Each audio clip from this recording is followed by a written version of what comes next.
여러분 안녕하십니까, 강신업 변호사입니다. 자, 김동연 판사 정말 황당 판결, 깜놀 판결을 내놓았는데요. 여기에 대해서 전라도 시인 정재학 시인이 전라도 명예를 더럽혔다, 그렇게까지 저격을 하고 있습니다.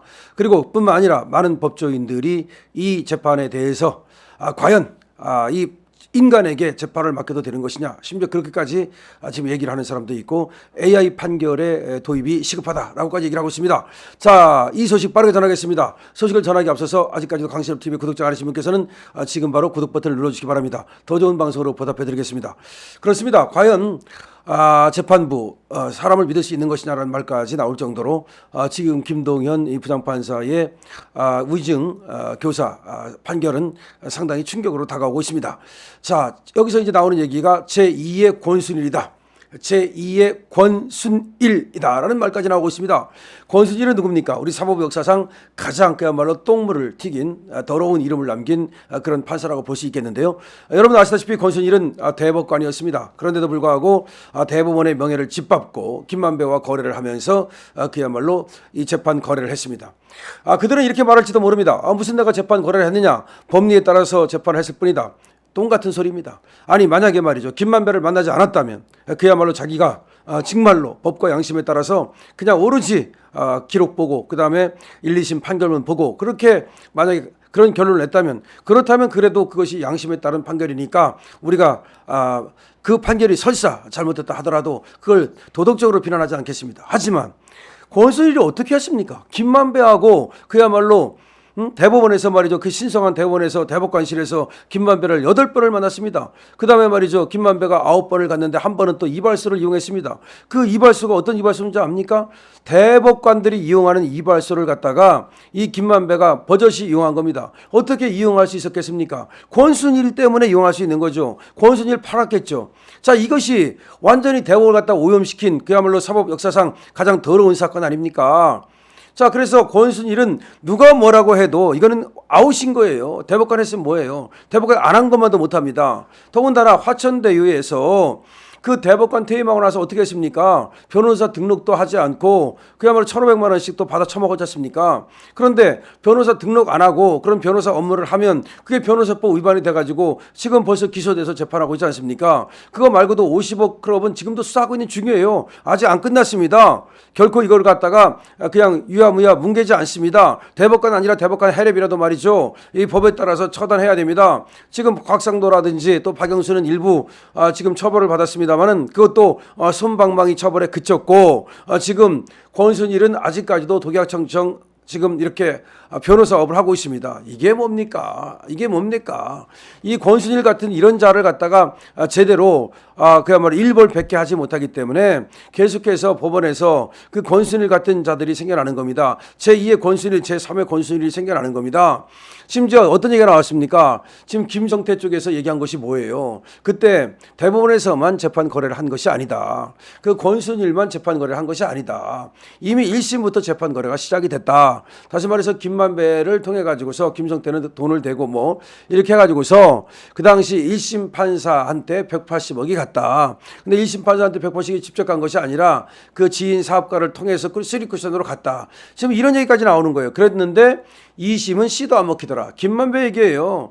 그러면 이 얘기가 지금 누구를 통해서 나온 겁니까? 유동규를 통해서 나온 거잖아. 유동규 들었다는 거 아닙니까? 그 얘기를 갖다가. 자, 그러면 어쨌든 이거는 수사를 통해서 밝혀내야 되는데 아직까지 이에 대한 수사가 제대로 안 되고 있어요. 그러니까 뭔가 이 판사들이 불법을 저질렀을 때, 뭔가 판사들이 돈 먹고 이 재판 거래를 했을 때, 내지는 어떤 다른 이유로 재판 거래를 했을 때 이들은 말이죠, 무풍지대에 있다 보니까 겁을 먹지 않고 그야말로 그런 어떤 엉터리 판결을 갖다가 하는 거예요. 얼마 전에도 말이죠, 여러분 아시다시피 김밀이라는 애가 중앙지방법원에서 계속 있으면서 저 김명수 제 어떤 지령을 받았는지 계속해서 재판을 뭉갠다든지 내지는 끈다든지 뭐 그래서 저 좌파들이 말이죠 계속해서 국회의원 해먹고 나갈 수 있도록 하지 않았습니까? 그러는 바람에 윤미향이도 국회의원 다 해먹고 나서 나갔고요. 그 다음에 황운하도 국회의원 다 해먹고 나갔고 또 나가서까지 다시 또 국회의원에 당선되는 웃지 못할 일이 벌어지고 있는 겁니다. 이것이 대한민국의 현 주소입니다 지금. 그래서 이번에 자, 이 어떤 사람들은 이렇게 말합니다. 그것이 뭐 무죄가 나왔다고 해서 뭐 재판 하나 가지고 또 뭐 항소심에서 바꾸면 되는 거지. 맞습니다. 항소심에서 바꿀 수 있어요. 저는 바꿀 수 있다고 봅니다. 하지만 어떻게 지금 김동현이라고 하는 판사가 이렇게 고의가 없다는 그런 결론을 내릴 수 있었는지, 다른 법조인들이 바라보는 것과 완전히 서로 다른 그런 어떤 생각을 할 수 있었는지, 여기에 대해서 그러다 보니까 김동현을 갖다가 뭔가 의심하는 그런 눈치가 생겼단 말이에요. 그러니까 법원은 말이죠, 의심을 받는다는 것만으로도 상당히 그게 부담이 되는 거거든요. 그리고 법원의 신뢰성이 훼손되는 거거든요. 자, 그래서 물론 김동현이가 정말 제2의 권순일인지 아닌지는 더 모릅니다. 너무나 이례적인 판결을 했기 때문에, 권순일이 너무나 이례적으로 이재명을 살려줬듯이 이번에도 이재명을 너무나 이례적으로 일단 살려줬기 때문에 이것이 뭔가 뒤에 야로가 있는 것이 아니냐, 소위 야로가 있는 것이 아니냐, 지금 그런 얘기입니다. 더군다나 우이진 교사 이 재판부에는 이재명이가 16쪽짜리 A4 용지 그래가지고 뭐 피고인 진술서라는 것도 냈는데, 그때 그 낼 때까지만 해도 뭐 그런 것 낼 수 있는 거니까 재판 끝날 때까지야 얼마든지 자기의 또 생각을 담아가지고 재판장한테 보낼 수 있는 거니까 그렇게 생각을 했는데, 이게 뭔가, 그러니까 단순한 피고인 진술서가 아니고 뭔가 암호 아니냐, 지금 이런 얘기까지 나오고 있는 겁니다. 그래서 무슨 암호를, 어떤 신호를 보낸 거 아니냐, 그래가지고 지금 김동현 판사가 뭔가 나중에 이 사람도 정치적 어떤 뭐 생각이 있는지 그건 뭔지 모르겠습니다만은 어쨌든 민주당 쪽에 확실한 성향을 갖고 있는 사람이기 때문에 그래서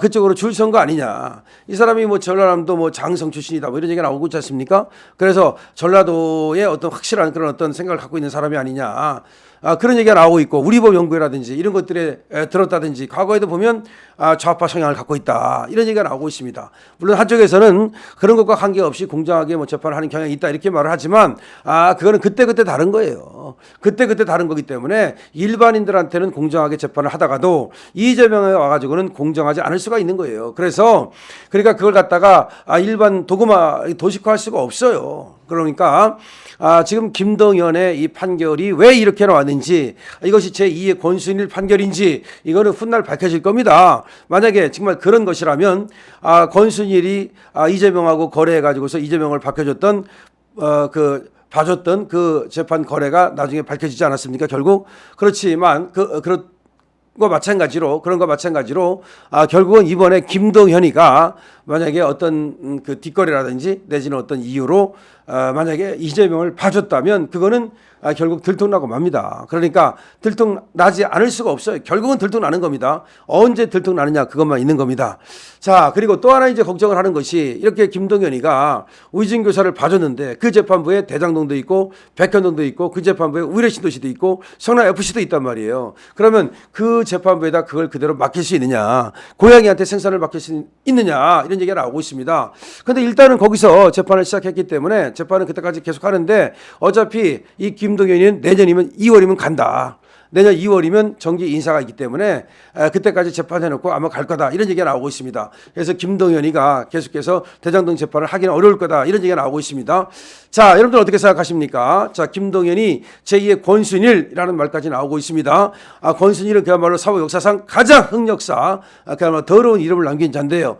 김동현은 아직까지는 그런 어떤 거래가 있었는지는 분명하지 않습니다. 하지만 어쨌든 너무나 이례적인 판결이기 때문에 제2의 권순일이라는 말이 나오고 있는데, 여러분들 어떻게 생각하십니까? 여러분들의 의견을 많이 댓글로 남겨주십시오. 강신업 TV입니다.